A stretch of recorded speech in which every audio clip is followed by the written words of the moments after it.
Welcome to the RV Park Mastery Podcast, where you will learn the correct way to identify, evaluate, negotiate, perform due diligence on, renegotiate, finance, turn around, and operate RV parks. And now, here is your host, the fifth largest owner of RV and mobile home parks in the U.S., Frank Rolfe. If you had a dollar bill back in 1925, today, 100 years later, it's worth $1. And if you bought a gallon of milk in 1925, it would cost you 35 cents. And today, if you'd found a way to magically keep that milk fresh for 100 years, that gallon of milk would be $4.01. Or if you'd bought a ounce of gold in 1925, you would have paid $20.67, but today, that gold is worth $3,356. This is Frank Rolfe with the RV Park Mastery Podcast. We're going to talk about the importance of supply, because on the three commodities we just discussed, it was supply that made one more valuable than the other.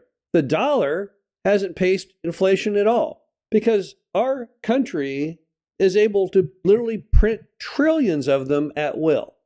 So the supply of dollars is basically infinite. So $1 in 1925, $1 today, they just make so many that have really no value other than just the numerical face value of the piece of currency. And then on milk, we don't have an infinite number of cows, so the milk is more valuable than the dollar bill. But the problem is that we do have the ability to expand the herd of cows to make the milk. And then additionally, there's all kinds of new milk that hit the market. There's almond milk and soy milk and different things. So although the milk fared better than the dollar bill did, it went up 10 times. Nothing even compared to gold, because gold went up 170 times during that 10-year run. 17 times more than milk did. And that's because gold has a very, very limited supply. So what does this have to do with RV parks? Well, RV parks also have a lot of their value based simply upon scarcity. No different than the dollar bill or the jug of milk or the ounce of gold. They're all reliant, and the value is created through that old adage of supply and demand. And demand for many products remains pretty continual. But the supply at the end of the movie typically represents how that asset will fare, whether it will be a big hit or a sad loser. So what makes RV park supply go up and down? And where does that really stand at the moment? Well, the first thing you have to know about RV park supply is when it gets down to supply, there's a big difference between you're looking at a destination RV park and an overnighter. Because if we're talking a destination RV park, there's a finite number of destinations in America that would attract someone to haul their RV there and stay for an average of 2 weeks. Overnighter RV parks, on the other hand, are just there for people to stop in on their way to the destination. So an overnighter location is literally almost limitless. It would be the combined of all road frontage in America, as opposed to the destination, which is extremely finite. So when it comes to value of RV parks that were destination, those will always do better than those which are simply overnighter as far as location would go. But then you also have the problem of scarcity of buildable land for the RV park. RV parks traditionally go on flat parcels. It's very, very hard to build an RV park on the side of a mountain. Too much topography. So sometimes the geography also has something to do with the amount of supply. Then you have access to utilities. You don't have utilities everywhere. We always think that we have them. We think that, down any highway, down any major road, there's power lines, right? No, there's not. There is in the city, but sometimes when you get out of the city boundaries, you'll see, I haven't seen some power poles in a while. That's because utilities don't stretch out everywhere. And beyond electricity, you also want to have access to water, for example. And that's also not infinite.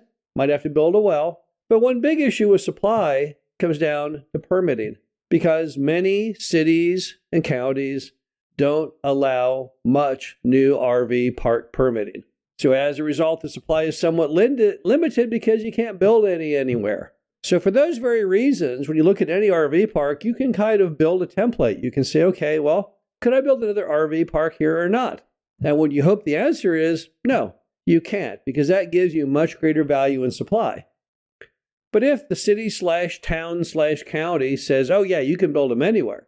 You could build one right across the street if you like. You could build one right next door. That's obviously going to impair your value because you don't want a lot of supply. But then also like milk, what about bringing in more supply technologically? How would that work? Well, in the case of our RV park, we're pretty safe from that. I never dreamed they would make milk out of almonds. I don't even know what soy is exactly, although it's taken up a pretty good percentage of the milk-tasting American public's demand. But I don't really see how you're going to change RV parks using technology. Now, how we operate RV parks has changed over time with the internet and HD videos and software and all those many things. But it doesn't change the basic product. The basic product is pretty safe from competition because there doesn't really seem to be anything that can change it. The idea of being outdoors in a vehicle that you pull behind a car or a pickup truck or a motorhome with an engine inside, I don't know how you can do that differently. I don't believe people would be happy going to a virtual RV park where the whole thing is a projection on a screen and you're actually inside of a commercial building, kind of like those driving ranges that people can go to learn golf, where they hit the golf ball into a screen and it has the appearance of going down the road, but it really does not exist. So I don't think we're going to see much change there. And then what about the investment options that create the demand part of supply and demand as well? Because if there was no demand for RV parks and no demand for RV spaces, then it wouldn't matter what the supply was.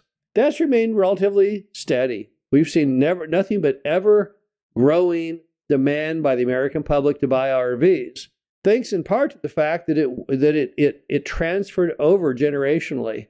People were very concerned a couple decades ago the RV industry would be very limited, that boomers, which at that time were almost the entire industry, that when they died off, then young people wouldn't want the product. But instead, the opposite has occurred. The largest component of RV ownership today are millennials and not baby boomers.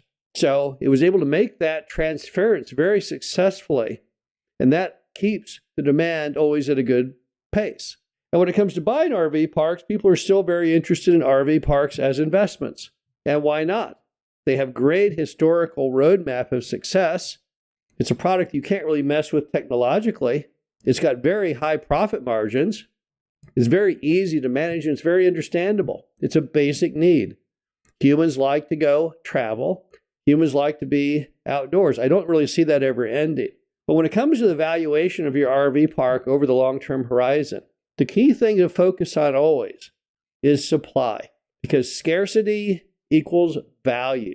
Rarity is what creates a lot of the money in the business. And if possible, try and stick with RV parks that have some level of scarcity. This is Frank Rolfe with the RV Park Mastery Podcast. Hope you enjoyed this. Talk to you again soon.